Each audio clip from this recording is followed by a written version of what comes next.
Le temps passe, les jours défilent, mais les années, elles, ne se ressemblent pas.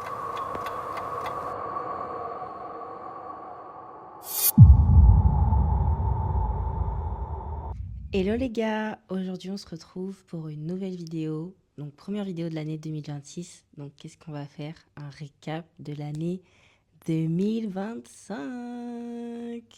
C'est parti, let's go. Oups, pardon, j'en ai oublié les bonnes manières. Tout d'abord, je veux souhaiter à toute personne qui va regarder cette vidéo une très bonne année 2026. 2026, c'est 2026 et elle ne sera pas 2025 si on fait les bonnes choses. Est-ce que ça fait sens là? Bref, en somme, bonne année. Il y a des gens qui accordent pas trop d'importance au changement d'année, mais pour moi, c'est super important. Et pour moi, chaque année a un thème. Bon, pas forcément juste un seul, mais elle a des thèmes. Par exemple, une année, ça peut être croissance, une année, ça peut être humilité, une année, ça peut être richesse, succès, blablabla, blablabla. Et toutes les sortes de thèmes possibles. Mais en tout cas, le thème de 2025, là, j'en revois pas cette année.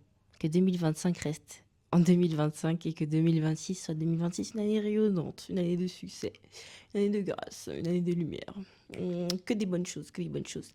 Mais après, vous-même vous connaissez, hein, la vie c'est pas une utopie, ça veut dire que on veut des bonnes choses et c'est pas parce qu'on veut des bonnes choses que des mauvaises choses vont pas surgir, mais c'est pas parce que les mauvaises choses surgissent que ça veut dire que on va échouer. Donc faut faire gaffe. Bref, je sais pas si vous vous souvenez de la vidéo que j'ai faite l'an dernier pour vous donner mes objectifs de l'année dernière. Gros, ça s'est pas passé comme prévu. L'année 2025, elle est venue pour abattre. Elle est venue pour m'abattre, les gars. J'ai cru vraiment que j'allais pas survivre. C'était trop dur. De toutes mes années, là. Ah non.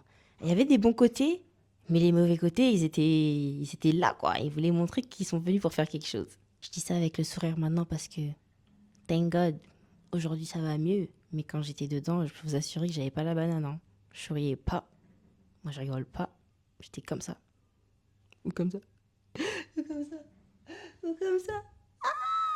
C'était cardio, cardio, cardio, cardio. Il était une fois, deux fois, l'histoire de Victoire qui a commencé en janvier 2025. En janvier 2025, la vie paraissait belle, pleine de succès. Elle venait d'entrer dans une ère nouvelle.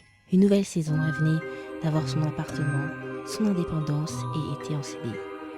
Mais quand elle croyait que le calme s'était installé définitivement, c'est là que tout s'est déchiré. Vous voulez connaître la suite? Remix DJ, c'est parti. Alors, comment tout a basculé et comment est-ce que j'ai remonté la pente? C'est ça le thème de cette vidéo. Comme je vous disais, en janvier, j'étais encore en CDI à côté de ma licence que j'avais redoublée. Donc c'était vraiment une année très cardio parce que j'ai dû gérer et travail, donc j'étais à temps plein en 35 heures par semaine, tout le temps, genre j'étais une travailleuse normale. Et à côté, j'étais aussi une étudiante normale parce que j'étais en licence, en présentiel. Et il faut savoir que quand j'ai redoublé, j'avais plein de matières que j'avais pas validées. Pour lequel semestre? Pour les deux en fait. Donc il fallait que je gère et les TD et les révisions. Franchement, si c'était à refaire, je referais plus. Enfin, ouais, non, je referais plus. Je prendrais un truc plus léger. Mais j'avais besoin de ce CDI pour avoir mon appartement. Et je sais que j'ai fait le bon choix parce que avant de prendre ce travail, j'ai prié et c'est Dieu qui m'avait dit justement de candidater dans ce genre de choses, etc. Enfin, ça encore, c'est une autre story time. Donc je sais que j'étais au bon endroit, au bon moment. J'aurais pu baisser un peu mes heures de travail, mais c'est vrai que c'était cardio, les gars. Ça m'a vraiment épuisée. Et avec ce travail, j'ai appris que Dieu peut t'envoyer dans un endroit et ça ne voudra pas forcément dire que tout va être tout beau, tout rose. Franchement, ce travail, c'était une bénédiction, mais en même temps, je ne sais même pas comment décrire. Hein. C'était trop dur. En fait, je fais que dire c'était trop dur. Faut que je trouve un autre mot. Bref. Anyways. Trop de tension dans ce travail, vraiment trop de tension. On était chronométré sur ce qu'on faisait au millimètre près. Il fallait faire ci, il fallait pas faire ça. Et encore, c'est même pas une question d'exigence de travail. Parce que si c'est que ça, c'est pas grave. Enfin, pas c'est pas grave, mais chaque emploi a ses exigences. Et qui est, il faut pas que je me blesse, à ses critères, voilà. À ses exigences. Ah, mais à ses exigences. Chaque travail a ses exigences. Mais bref, je vais arrêter. Chaque travail, je peux remplacer par quoi? Chaque travail a ses attentes. Voilà. Chaque travail a ses attentes. Et là, c'était pas une question d'attente, c'est qu'on était vraiment fliqués. Donc, j'ai fait toute mon année sous pression. On m'a appris aussi à gérer le stress au travail, du coup. J'étais en mode chill. Eux, ce qu'ils disent, ça passe au-dessus. Je fais ce que j'ai à faire et après, on verra. Et aussi, ça m'a appris à tenir sur mes standards et sur mes principes, sur ce que je veux faire et ce que je veux pas faire. Par exemple, des fois, on nous demandait des choses qui étaient trop hautes et infaisables au niveau du temps. J'ai été convoquée par la direction plusieurs fois. Et les gars, je peux être fière de moi parce que j'ai su dire non. J'ai su dire ce que je voulais et ce que je voulais pas. Et juste savoir m'exprimer dans le monde professionnel, c'est quelque chose. Surtout quand tu es nouveau travailleur, que tu es jeune, on te prend un peu de haut et on pense que parce que tu as un petit âge, qu'on peut tout te faire faire et que tu vas dire oui à tout. Ce que j'ai aimé dans tout ça, c'est que ça m'a appris à m'imposer et m'exprimer, que ce soit au niveau de la direction, après avec un certain respect de la hiérarchie. C'est pas parce que on est mécontent qu'il faut aller non, voilà, quand même, et apprendre à se faire respecter. Et ça, c'était vraiment un défi pour moi, parce que quand quelqu'un est plus âgé que moi au travail, généralement, je laisse passer, alors que c'est pas professionnel de faire ça. Il faut s'exprimer, on est tous au même pied d'égalité, sauf au niveau de la hiérarchie. Justement, du coup, il faut apprendre à s'exprimer avec la hiérarchie, etc. Et franchement, je peux dire que je suis fière de moi. J'ai géré. Vu l'atmosphère qu'il y avait au travail, moi, dès le début, j'ai dit, Seigneur, je m'en vais, genre, bye. Bye, je vais quitter ce travail. Et Dieu m'a dit non. Alors là, j'étais en mode, non. Comment ça, non? Comment ça? Et du coup, je suis restée. Ça m'a bien épuisée et je m'en suis rendu compte justement à la fin que c'était trop drainant. Maintenant, aujourd'hui, je n'ai plus de CDI. J'ai plus de travail actuellement. Là, je vis au jour le jour. Mon appartement, mes factures, toutes mes dépenses sont payées.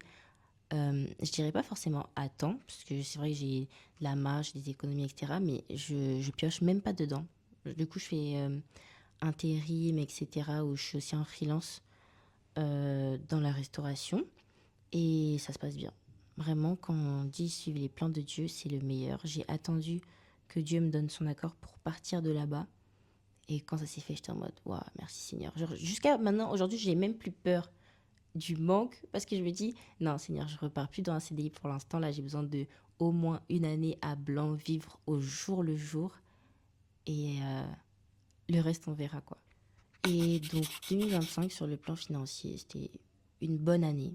Vraiment, rien à dire. Je suis rentrée dans l'année avec pas grand-chose. Je suis ressortie avec encore plus de stabilité financière. Donc ça, c'est cool.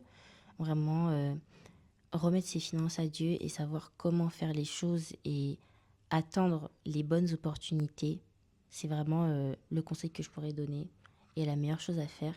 Et aussi, actuellement, donc j'ai quitté mon travail en septembre, le fait de plus avoir de travail, ça bâtit ma foi, dans le sens où je vis au jour le jour et j'apprends justement à faire confiance à Dieu pour mes ressources financières, pour les opportunités de travail. Il y a des jours où on m'appelle pour aller travailler, il y a des jours où on m'appelle pas. Et c'est pas pour autant que je me mets à stresser et que je me dis oh là là, purée, comment je vais faire, etc. Non, je me dis en vrai, je lâche prise. Et ça, c'était vraiment un brisement pour moi parce que j'aime tout contrôler, les gars. Je veux savoir ce que je fais au millimètre précis, je veux savoir à quelle heure, qu'est-ce qu'on fait, etc.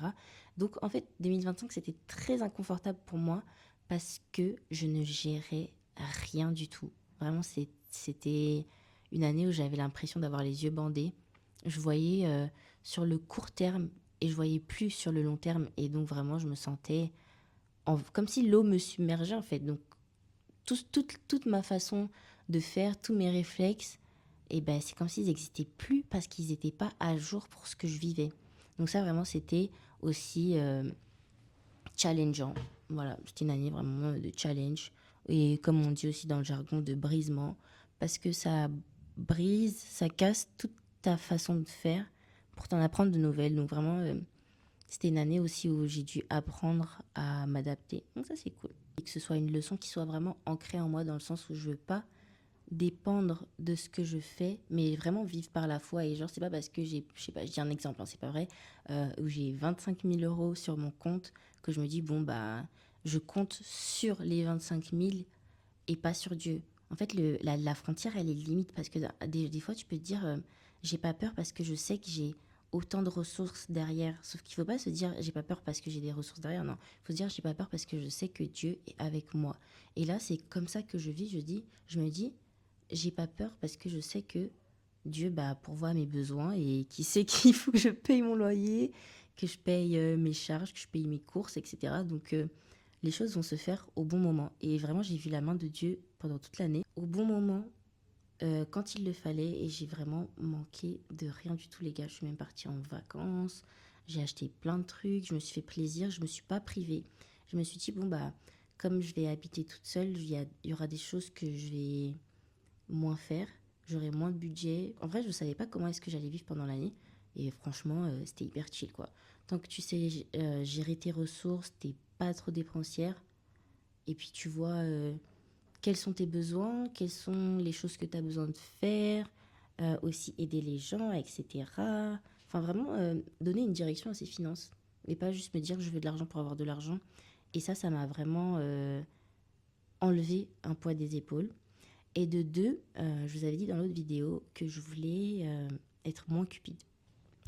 Mais devinez quoi? Devinez quoi? Objectif plus qu'atteint. Parce que du coup, quand je disais cupidité, c'était pas que j'étais prête à vendre père et mère pour de l'argent. Non, pas du tout. C'était dans le sens où, dans ma tête, je me disais tout le temps, il faut que j'ai de l'argent, il faut que j'ai de l'argent. Et chaque chose que je faisais était un peu motivée dans le sens où le temps égale argent. Et c'est vraiment pas une bonne façon de penser. Et surtout en tant que chrétien, c'est pas normal de penser comme ça parce que ta priorité, ça doit être Dieu et pas te dire ouais, argent, argent, argent, argent. Et que vous soyez chrétien ou pas, en fait, c'est vraiment un vice, la cupidité, parce que ça va régler toute votre vie. Et en fait, sans s'en rendre compte, vous allez plus gérer votre vie en fonction de vous, ce que vous voulez faire, ce que vous voulez devenir. Mais non, vous allez gérer votre vie en fonction de là où est l'argent. Et l'argent va devenir votre maître. Et je peux vous assurer que c'est pas un bon maître. C'est vraiment de l'esclavagisme. Vous voyez le capitalisme, comment c'est. Vous voyez les gens qui pleurent, qui courent après l'argent, comment ils sont. Au final, ça rend pas heureux. On dit l'argent fait le bonheur, non. Enfin, c'est encore un autre débat. Je vais pas m'étaler dessus. Mais non, j'ai vraiment appris justement à ne plus m'attendre tout le temps à l'argent et à m'en détacher. Et comment j'ai fait en dépensant. Ouais, je sais, c'est hyper je sais, c'est hyper paradoxal, mais c'est comme ça que Dieu a fait les choses en moi. Et aussi en priant, en demandant à Dieu de m'aider. Et le processus, du coup, comme je vous ai dit, ça a été de dépenser. Après, je n'ai pas fait des folies non plus. Mais voilà, à être moins agrippé à l'argent.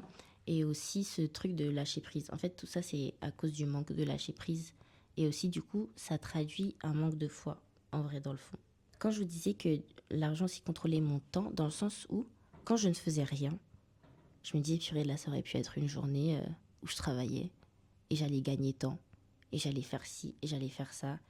Même si aujourd'hui, même par exemple un samedi, je me dis, samedi, c'est jour de repos, je me repose, je reste chez moi, je fais rien ou je vois des gens, et qu'on me propose de travailler, tous les plans que j'avais fait à côté de dire, ah désolé les gars, finalement je peux plus, il faut que j'aille travailler. Donc ça, j'ai vraiment banni. Je me suis fixé un emploi du temps. Si je dis aujourd'hui je fais rien et qu'on m'appelle pour travailler, que j'ai pas besoin de cet argent-là, c'est niette. Et je vais pas y repenser dans le sens où je vais me dire, oh non, c'est une perte. Et ça, en fait, ça a commencé comment? C'est quand j'étais au travail. Il y avait, on me relançait pour aller travailler en freelance. Et j'étais en mode, oh non, Seigneur, je peux pas parce que là, j'ai un CDI, j'ai plus le même emploi du temps qu'avant et je suis plus aussi dispo et flexible qu'avant. Le Saint-Esprit m'a répondu tout simplement que si tu commences à regretter toutes les opportunités qu'il y a dans la vie, bah, t'es pas prête d'en finir parce que il y a plein d'opportunités financières dans la vie et elles sont pas toutes pour toi et elles sont pas, elles vont pas tout arriver dans ta main. Donc si tu te dis, ah là, j'aurais pu faire ci, là, avec des si, on refait le monde. Et c'était pas le cas. Donc ça, vraiment, j'étais en mode, ah, ok. C'est très français et à la fois, c'était très doux et très vrai. Et c'était vraiment une parole qui m'a libérée. Et après, j'ai appris justement bah, à m'en détacher. Quand je dis je travaille pas. C'est pas une perte. C'est juste orienter sa vie. Et voilà, l'argent, c'est un outil. C'est moi qui contrôle l'argent. C'est pas l'argent qui me contrôle. Voilà. Donc sur le plan financier, j'ai vraiment manqué de rien. Quand Dieu dit à chaque jour suffit sa peine, it's true. Et qu'il est le rémunérateur de celui qui le cherche. It's true. Et quand il dit qu'il prend soin de nous, it's true. En fait, elle est où ma Bible? Bon, je sais pas où elle est. En fait, tout ce qu'il dit, c'est la vérité. Et j'ai juste expérimenté, découvert comment bah, me servir de la vérité. Et surtout, bah, Dieu m'a fait grâce. Et voilà quoi. Sur le plan financier, c'était chill. 2025, c'était aussi une bonne année parce qu'il y a eu du progrès dans le self-love. Hashtag amour propre. Ouais, je suis très contente et très fière de moi. Parce qu'aujourd'hui, je peux dire que je suis très fière de moi. Alors qu'avant, c'était pas possible. Enfin, pas que c'était pas possible, mais juste que pour moi, faire une bonne chose, c'est genre la norme, quoi. Genre, t'arrives à faire un truc, bah, c'est normal. Il n'y a pas de quoi en faire tout un chapiteau. C'est normal. Alors que maintenant, j'arrive à célébrer ce que je fais, que ce soit une petite victoire ou les grandes victoires. J'ai aussi appris à me reposer sans culpabiliser. Et pas que la culpabilité financière, mais la culpabilité de me dire que se reposer, c'est de la perte. Alors que pas du tout, c'est tout à fait normal. Même Dieu a créé le repos. Il a fait la terre en 6 jours. Il a fait le 7e jour pour le repos. Ça ne veut pas dire qu'il avait forcément besoin de se reposer, mais que le repos pour un être humain, c'est normal. On a besoin aussi de divertissement, on a besoin de rien faire. Et en fait, j'étais vraiment dans cette pensée-là, le capitalisme a eu, où il fallait que je sois tout le temps dans la rentabilité, mais peu importe ce que je faisais. Par exemple, là, aujourd'hui, si je suis à la maison, je vais pas me dire, ah, je vais chiller sur le canapé, je vais rien faire de la journée. Non, j'allais toujours me trouver un truc à faire, que ce soit du rangement, aller faire les courses, réorganiser un truc. Vraiment, pas des trucs qui sont pas nécessaires, mais qui pouvaient attendre ou être faits à un autre moment. Mais moi, c'était chaud, quoi. Et ça, j'ai eu ce vice-là de, de ne pas réussir à me reposer à cause des études. Le droit, c'est une matière qui est trop rentrée dans mon cerveau parce que j'y pensais tout le temps. Fallait tout le temps que je suis en train de faire un truc pour l'école. Fallait tout le temps que je révise. Fallait tout le temps ci, ça, ça. Et là, j'ai appris à mettre le pied sur le frein. Et c'est plutôt pas mal. Et en fait, tout ça, ça fait 2 ans que Dieu me parle de ça en mode, il faut que tu apprennes à te reposer. Il faut que tu apprennes à te reposer. Et moi, je le faisais pas parce que je le voulais pas, mais parce que j'avais pas compris ce que ça voulait dire. Et j'avais pas compris à quel point c'était nécessaire. C'est ça, ça m'a joué un tour. Mais je garde le pire pour la fin. Normalement, on garde le meilleur pour la fin, mais moi, je vous fais tout ce qui était tout beau, tout rose, les papillons pour le début, et après, on parlera des choses bien plus dramatiques à la fin. J'ai aussi appris à poser mes limites avec les gens. Donc, être moins people pleaser, c'est-à-dire que si je ne veux pas, je dis non, je dis non, je dis non, je dis nine. Même si tu te fâches ou quoi, c'est non. Donc ça, c'est cool. J'ai appris ça. J'ai appris quoi d'autre? J'ai écrit, hein, j'ai écrit. Donc ça, après être plus chill avec moi-même. Je suis moins dure aussi avec moi-même. Par exemple, maintenant, j'arrive à rester au lit jusqu'à 11 heures. Ouais. Avant, impossible. Pas que j'étais une fille du logis ou quoi, genre, mais j'allais me lever à 9 heures. J'allais me trouver des occupations, j'allais rester sur mon téléphone. Maintenant, j'arrive à passer du temps sans rien faire, juste là, moi et mes pensées. Et c'est plutôt pas mal. Je m'étais également donné un objectif physique, faire du sport. Je vais pas vous mentir, les gars, c'est passé à la trappe, hein. Dès que, je sais pas si vous vous rappelez quand j'avais fait ma baisse de tension, j'étais en train à ce moment-là de planifier ma vie, ma routine matinale, etc., etc. Et ça allait plutôt pas mal. Et ça, c'est venu me couper l'herbe sous le pied. Et j'ai jamais réussi à avoir une organisation impeccable. Donc ça, c'est que partie remise. Cette année, c'est cette année, je me laisse plus faire. Je me laisse plus désorganiser, ni distraite. Ce que je veux faire, je vais le faire. Donc ça, c'était un raté. Mais c'est pas grave. C'est que partie remise. J'ai dit que j'allais glow up physiquement, ne plus... Enfin, j'avais des objectifs dans le sens où être coiffée, plus sortir forcément en étant négligée, etc. Et la go a exploité son potentiel, quoi. Donc ça c'est cool. Ça, c'est cool. C'était réussi. Et maintenant, on va passer sur la séquence.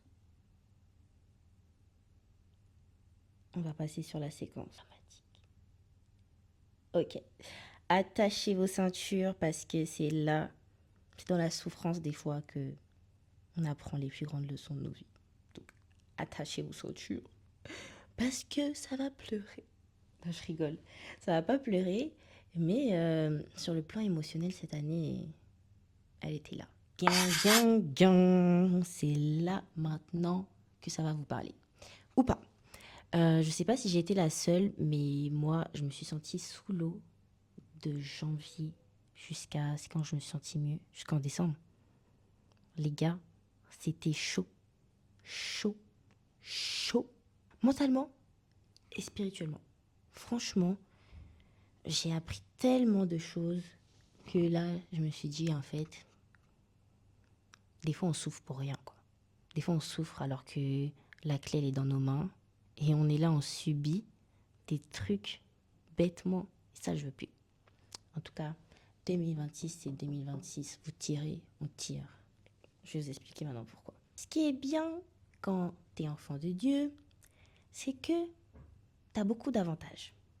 Et un des avantages qu'il y a de, pas de croire en Dieu, mais d'avoir une relation avec Dieu, etc., c'est que tu sais ce que tu dois faire. Donc franchement, la vie t'est un peu plus facilitée parce que tu sais où tu vas et tu tournes pas en rond. Donc moi, je savais ce que je devais faire pour 2025. Mes objectifs étaient bien tracés. Mais tes désavantages, enfin, c'est pas un désavantage, mais c'est une contrepartie ou un principe corollaire qui va avec... Tu sais que quand tu es enfant de Dieu, tu es attaqué par le gars en rouge là. Ouais. Et ben, les gars, là, il m'a tiré dessus, je me suis bien fait manger, hein, pour rien du tout. Alors, déjà, on va commencer par le commencement, parce qu'il y a toujours un commencement. Mentalement, ça n'allait plus.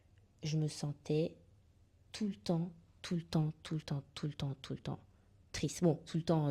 Non, parce que moi, je suis pas une personne, quand vous me voyez rigoler ou quoi, où je vais me dire, je fais semblant de rigoler. Non, pas du tout. J'arrive pas à faire semblant. Donc, j'ai des moments de joie, mais dans le fond, j'étais triste. Et donc, ça a commencé en septembre, les gars. Pour rien du tout. Je sais même pas comment ça a commencé. Boum. Pour moi, j'étais fataliste, quoi. Et après, j'en ai parlé autour de moi. Ça aussi qui est bien quand tu as un entourage et un entourage qui prie. Donc, on a prié et on avait vu justement que c'était pas quelque chose qui venait forcément de moi, mais c'était les attaques, etc. Aussi, quand je faisais quelque chose, j'avais toujours l'impression d'être bloquée, sauf que ce n'était pas qu'une impression, c'était la vérité. On me mettait vraiment des bâtons dans les roues. Si je vous explique, d'ailleurs, ça faudra vraiment que je fasse une vidéo que sur ça pour ma licence. En fait, toute l'année, j'ai dû me battre, mais tout le temps, pour avoir des miettes. Et c'est même pas je me bats. Si je me bats pour avoir une montagne, ok. Mais tu te bats pour avoir un truc qui est normal. Avoir son diplôme, c'est normal. C'est la suite logique. Bon, j'ai redoublé une fois, mais la suite logique aurait été que je n'aurais pas redoublé. Ah, le français, je ne sais même plus ce qui sort, si c'est bien ou pas, mais le principal, c'est que vous me compreniez pour l'instant.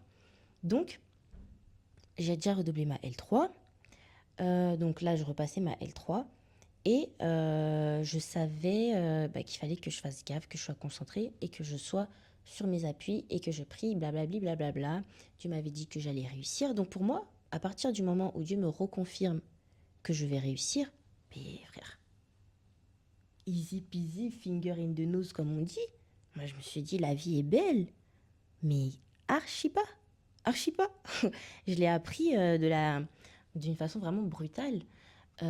C'est pas parce que Dieu te promet quelque chose que ça va t'être servi sur un plateau d'argent. Des fois, il faut se battre, il faut se battre, il faut se battre, il faut se battre. Donc, c'est pas que j'avais arrêté de réviser, au contraire, pas du tout. J'étais très assidue dans ce que je faisais. Mais au niveau prière, j'étais chill. J'étais chill, moi, dans ma vie. Je disais, ah, merci Seigneur pour mon diplôme. Merci, merci pour la victoire. C'est trop bien. Non, non, et tout. J'aurais dû prier comme ça. Un œil ouvert, un œil fermé. Toujours rester vigilante. Et ça a failli me louper. Ça a failli me louper, mais heureusement que Dieu était là pour rattraper mes loupés. D'ailleurs, ça aussi, c'est un point positif, puisque j'ai appris à être OK avec mes erreurs. Avant, j'aurais été hyper dur de savoir que j'avais un truc à faire et je ne l'ai pas fait correctement comme il se devait. Et je me serais auto-flagellée, sauf que là, je me dis, c'est la vie en fait. J'apprends de mes erreurs et j'espère ne pas le refaire encore. Je peux le refaire une deuxième fois. Enfin, je suis humaine. J'accepte le fait que je suis humaine et que le fait que je sois humaine comprend que je fasse des erreurs. Donc ça, c'était une parenthèse. Sur ce plan-là, j'étais très chill. Pour le travail aussi, j'étais chill. Je me suis dit, bon, bah, je suis là où Dieu m'attend, bénédiction sur bénédiction. Il faut qu'à un moment donné, ça a commencé à chauffer au travail. L'école aussi, à un moment donné, ça commençait à chauffer, où je me disais, ah, peut-être que j'allais pas y arriver. Et en fait, le fait aussi de faire des vidéos, et moi aussi, ça me permettait de faire des vidéos pour les gens, pardon, ça me permettait au fait de me rappeler certaines choses. Mais en fait, c'était vraiment une lutte dans mes pensées, mais genre vraiment. Parce qu'il y avait le vrai moi qui disait, non, je vais réussir, c'est bon, tout est ok. Et t'avais une voix inverse qui venait comme si me harceler. Franchement, j'ai vécu du harcèlement moral spirituel. Ouais, si je peux mettre un terme sur ce qui s'est passé, c'était ça. Parce que moi, je dis quelque chose et t'as une voix, une pression externe. Vraiment, je me sentais harcelée. Et du coup, à un moment donné, je me suis sentie vraiment comme si j'étais en prison. Et en fait, c'est le terme. En fait, quand on ne sait pas comment sortir de la prison, ben, juste, on subit l'œuvre du diable. Et ça, malheureusement, peu de personnes le savent. On se dit, bon, bah, on vit dans un monde normal, très rationnel, patati patata, sauf que pas du tout. Si vous saviez que la vie est très spirituelle, spirituelle, ça veut juste dire esprit. Et que, du coup, si on n'est pas avisé dans ce domaine, et bien les gars, on va juste se faire manger. Et la seule personne qui peut vraiment vous protéger dans ce domaine-là, c'est Dieu, en fait. Parce que c'est le top tier. C'est le roi suprême, en fait. La force suprême, il n'y a pas son deux. Il n'y a personne dans sa catégorie poids lourd. Donc, il n'y a que lui. Et en fait, plus je priais pour ça, et plus ça s'intensifiait. Et donc, moi, à force, qu'est-ce que j'ai fait? C'est que je me suis renfermée sur moi-même et j'ai accepté, on va dire, entre guillemets, la chose. J'ai eu la grâce, vraiment, que d'avoir mon diplôme. Ça aussi, ça a été très compliqué, mais au final, j'ai eu mon diplôme. L'école aussi, j'ai pas eu de master. Je me suis dit, bon, Seigneur, le plus gros a été fait. J'ai pas eu. Enfin, j'ai eu ma licence plutôt. Le plus gros a été fait, j'ai eu ma licence. Le reste, je te le remets. Et let's go, j'avais vraiment la foi. Et même moi, j'étais surprise d'à quel point j'avais la foi. Donc après, en septembre, j'ai eu mon master. Tout s'est bien passé. Le master dans lequel je suis, c'était celui que je voulais initialement. Donc là, je suis en études à distance. La phase de lourdeur, etc., elle faisait que s'amplifier. Moi, j'ai accepté et je me suis dit, bon, bah, c'est mes émotions, etc. Première fois, j'ai quelqu'un qui m'appelle pas souvent d'ailleurs, et que je parlais, et à qui j'ai pas parlé de mes émotions et tout. Et elle me dit, j'étais en train de prier et Dieu m'a dit que tu étais triste. Et après, elle me rappelle la joie de Dieu, etc., etc. À ce moment-là, pour moi, je le sentais pas parce qu'en fait, tout ce que je vivais était normal et je me suis dit, bon, bah, peut-être que c'est moi le problème, etc. Sauf que pas du tout. Donc, ok, première sonnette d'alarme et tout, moi je laisse passer. Comme je vous ai dit aussi, il fallait que j'apprenne à lâcher prise, chose que je n'avais pas fait bah, dès le début, parce que je savais pas comment faire. que je me reposais pas, etc. Et donc, tout ça aussi, le fait d'être trop concentré, bah, le diable, il s'en sert, il t'isole. Quand je dis le diable, c'est pas que lui, genre, parce qu'il y a plusieurs entités, etc. Mais je vais pas vous faire un cours théologique, etc. Et donc, tout ça, c'est des portes ouvertes d'accès, c'est des portes d'accès, des portes ouvertes qui leur donnent la possibilité d'avoir accès à toi et de jouer avec toi. Donc, en fait, j'étais un pantin. Puis, à un moment donné, ça, c'était pendant les vacances. Donc, j'arrive à avoir des vacances au travail. Déjà, c'était compliqué pour qu'ils me laissent partir en vacances. Et là, le fait d'être calme, en fait, et de n'avoir rien à penser, de plus avoir ses pensées occupées par quelque chose en permanence, ça te permet d'être vide. Et en fait, là, j'accuse le coup. Et je me sentais lourde. En fait, pour moi, à cette période-là, c'était comme si moi, j'existais. Et je voyais la vie défiler devant moi. En fait, c'était comme si j'étais flottante et que le temps passait, etc. Puis quand j'en ai parlé, on m'a dit, mais tu sais que c'est un symptôme de dépression et tout. Après, je dis, ah ouais? Genre, ok. Je m'y connaissais pas. Pour moi, dépression, c'est vraiment quelque chose de très grave. Quand t'arrives plus à rien faire, c'est vrai aussi que je me sentais très lourde. Par exemple, des fois, j'ai passé des journées chez moi où je pouvais être dans mon lit jusqu'à 17 heures. Genre vraiment, je ne faisais rien, même pas être sur mon téléphone, juste j'étais là parce que je me sentais lourde, j'avais l'impression de porter une personne. Et en fait, c'est ça que la dépression, elle fait. Si vous parlez aussi avec des personnes qui ont été dépressifs ou qui sont dépressives, ils vous diront qu'ils ont ce sentiment-là de lourdeur, de vraiment une pesanteur sur toi et qui t'empêche de tout faire. En fait, tout ça, c'est des esprits aussi. Après, j'ai mis ça en sujet de prière, etc. Et Dieu m'a délivré de la dépression. Et en fait, je savais pas, mais j'avais... Ça aussi, j'en ferai une vidéo spéciale sur ça. Mais pas maintenant. Pas maintenant. Mais si vous voulez en parler, mes DM sont ouvertes. Je suis très free. J'avais quelque chose que je me trimballais depuis petite qui faisait que ça pouvait revenir souvent, mais j'étais pas dépressive, mais je pouvais avoir des périodes. Et c'est vrai qu'en tant que chrétienne, normalement, tu es censée être dans la joie du Seigneur, être dans le repos du Seigneur, etc. Sauf que c'est des choses que si tu sais pas ce que c'est, tu vas passer à côté alors que c'est des promesses. C'est comme si là, je te dis, bon, quand tu es chrétienne, je te remets le package.